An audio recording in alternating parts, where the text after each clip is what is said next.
ایک مرتبہ آپ صلی اللہ علیہ وسلم نماز پڑھا رہے تھے اور حضور صلی اللہ علیہ وسلم نے ارشاد فرمایا کہ جب تم جنت کے باغوں سے گزرو، جنت کے باغوں سے جب گزرو تو اس میں سے خوب فائدہ اٹھاؤ، خوب نفع اٹھاؤ، خوب چرو، وہاں سے خوب کھاؤ۔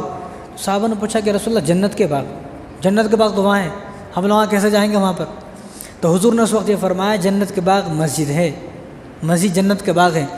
تو صحابہ نے کہا کہ رسول اللہ ٹھیک ہے جنت کے باغ مسجد ہے، لیکن آپ نے فرمایا کہ جب وہاں سے جاؤ تو خوب نفع حاصل کرو، خوب فائدہ اٹھاؤ اور وہاں سے خوب چرو، خوب کھاؤ پیو، اس کا کیا مطلب ہے؟ تو حضور صلی اللہ علیہ وسلم نے ارشاد فرمایا کہ مسجد جنت کے باغ تو ہیں، لیکن اس کا مطلب یہ ہے کہ جب مسجد کے پاس سے گزرو تو ضرور نماز پڑھتے ہوئے جاؤ، نماز کا وقت نہیں ہے تو 2 رکعت نماز نفل پڑھ کے جاؤ، اس کا بھی وقت نہیں ہے تو قرآن پڑھ کر جاؤ، جب مسجد میں آؤ تو خوب عبادت کرو۔ یعنی ایک آدمی جب باغ میں جاتا ہے تو سوچتا ہے کہ میں باغ میں، جو آم کا سیزن ہے اب آم کے، اگر باغ میں کوئی چلا گیا تو کیا سوچتا میں 4 5 10 15 آم کھا کے بھی جاؤں اور لے کے بھی جاؤں، لیکن اسی طرح مسجد جو ہے جنت کے باغ ہیں۔ تو جب یہاں آئے تو آدمی یہ سوچے کہ میں 2 4 پارے پڑھ کے بھی جاؤں، 2 4 نفل جو ہے ایکسٹرا پڑھ کے بھی جاؤں اور 2 4 تسبیحات بھی پڑھ کر جاؤں۔ تو ایک مرتبہ حضور صلی اللہ علیہ وسلم نماز پڑھا رہے تھے، تو نماز پڑھاتے پڑھاتے جا نماز پہ مصلی پہ ٹھہرے ہوئے تھے تو 2 قدم آگے چلے۔ یہ ہمارے لیے نہیں، یہ حضور کے لیے، حضور چل سکتے، ہم چلے تو نماز ختم ہو جاتی۔ تو 2 قدم آگے چلے، پھر واپس پیچھے آ گئے، نماز کو پورا کیا۔ تو صحابہ نے پوچھا کہ رسول اللہ یہ کیا ماجرا ہے، آپ نماز میں آگے چلے اور پھر پیچھے آ گئے؟ تو حضور نے فرمایا کہ جب میں نماز پڑھ رہا تھا تو اللہ تبارک و تعالیٰ نے جنت کو میرے سامنے کر دیا، جنت کو میرے سامنے کر دیا، اور جنت کے پھل لٹک رہے تھے، پھل کو میں دیکھ رہا تھا، تو پھل میرے سامنے تھا، میں اس پھل کو دیکھنے چلا، توڑنے چلا، تو میں اس پھل کو جب توڑنے والا تھا تو اس کو چھوڑ دیا، واپس پیچھے آ گیا۔ توڑا کیوں نہیں؟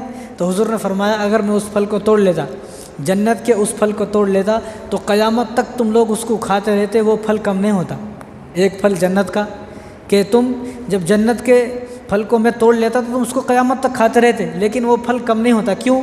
کیونکہ وہ کھاتے پھر آ جاتا، کھاتے پھر آ جاتا۔ اب مثلا انار ہے، انار کے دانے نکالے پھر آ گئے، نکالے پھر آ گئے۔ تو حضور نے فرمایا کہ وہ جنت جو ہے، جو جنت کا جو پھل ہے وہ قیامت تک کبھی ختم نہیں ہوتا۔ تو میں نے اس ڈر سے کہیں ایسا نہ ہو کہ اس کے اوپر فتنے فساد ہوں، لڑائیاں ہوں، اس لیے میں نے اس کو توڑا نہیں، اس کو ہم جنت میں جا کر ہی کھائیں گے۔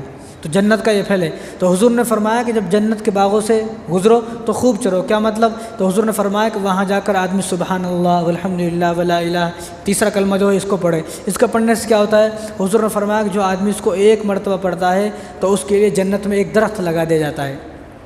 یعنی جنت کا درخت کی قیمت کتنی ہے دیکھو، کہ ایک پھل اگر توڑ لیا تو قیامت تک ختم نہیں ہوگا، لیکن پورا درخت ہی اگر لگ جائے تو 1 مرتبہ جو آدمی تیسرا کلمہ پڑھتا ہے سبحان اللہ والحمد للہ ولا الہ الا اللہ واللہ اکبر، تو 1 مرتبہ، میں نے 2 مرتبہ پڑھا تو دو درخت لگ گئے۔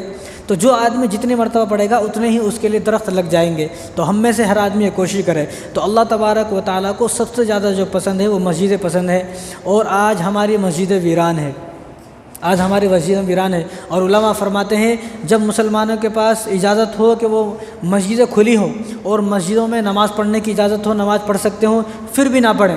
مسجدیں کھلی ہوئی ہیں، روکنے والا کوئی بھی نہیں ہے، ٹوکنے والا کچھ بھی نہیں ہے، پکڑنے والا نہیں ہے، دشمن نہیں ہے، کوئی بھی نہیں ہے، کوئی منع نہیں کر رہے، لیکن پھر بھی نماز نہ پڑھے، پڑھ سکتے ہیں پھر بھی نہ پڑھے۔